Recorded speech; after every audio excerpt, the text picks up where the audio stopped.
সুপ্রিয় চাকরি প্রত্যাশী ভাইয়া বোনেরা, আশা করি সকলে ভালো আছেন, সুস্থ আছেন। তো দেখতে পাচ্ছেন কোন বাংলাদেশ সরকার বাংলাদেশ জুডিশিয়াল সার্ভিস কমিশন সচিবালয় নিয়োগ বিজ্ঞপ্তি প্রকাশ পেয়েছে।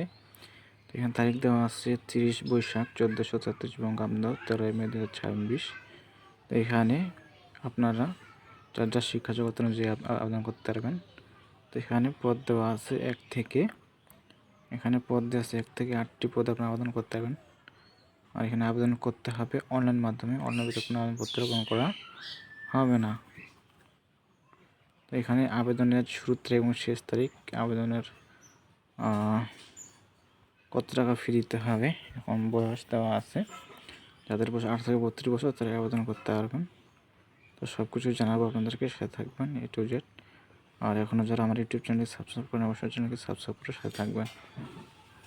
আর বেশি করে ভিডিওটা শেয়ার করবেন না, দেখে বন্ধুবান্ধব থাকলে তাদেরকে শেয়ার করে দিবেন, দেখার সুযোগ করে দিবেন।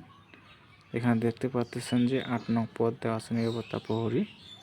এখানে দেওয়া আছে নিরাপত্তা প্রহরী, চিফ জুডিশিয়াল ম্যাজিস্ট্রেট আদালত, চিফ মেট্রোপলিটন ম্যাজিস্ট্রেট আদালত।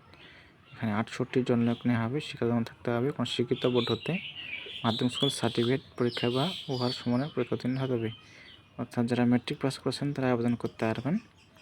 তারপর দেওয়া আছে নিরাপত্তা প্রহরী, এখানে ডিজি দেওয়া আছে, জেলা সদস্য আদালত ট্রাইব্যুনাল 26 জন লোক নেওয়া হবে, 8ম শ্রেণী পাস থাকতে হবে।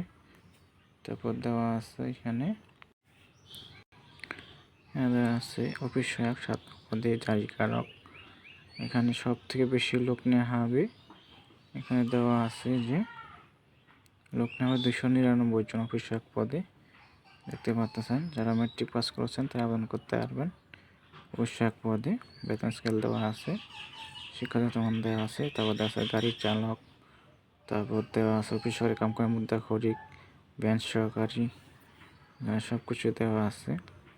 এখান থেকে আপনারা আবেদন করতে পারবেন। আর আবেদন শুরু এবং শেষ কবে এখানে দেওয়া আছে, এই যে দেখতে পাচ্ছেন। তো অনলাইনে আবেদন ফি জমা শুরুর তারিখ সময় দেওয়া আছে 18/5/2026 খ্রিস্টাব্দ সকাল 10টা হতে।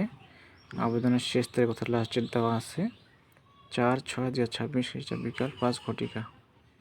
আর আপনাদের আবেদন ফি দিতে হবে 1 থেকে 5 নং কর্মীর জন্য ফি দিতে হবে 1000 টাকা এবং সার্ভিস চার্জ দিতে হবে 12 টাকা, মোট 112 টাকা। 6 থেকে 8 নং কর্মীর জন্য পরীক্ষার ফি দিতে হবে 50 টাকা, সার্ভিস চার্জ দিতে হবে 6 টাকা, মোট 56 টাকা। তো এখানে সব কিছু জানালাম আপনাদেরকে। যারা আবেদন করতে ইচ্ছুক তারা আবেদন করতে পারবেন। তো ভালো থাকবেন, সুস্থ থাকবেন, দেখায় নতুন কোনো সার্কুলার নিয়ে। ধন্যবাদ সকলকে।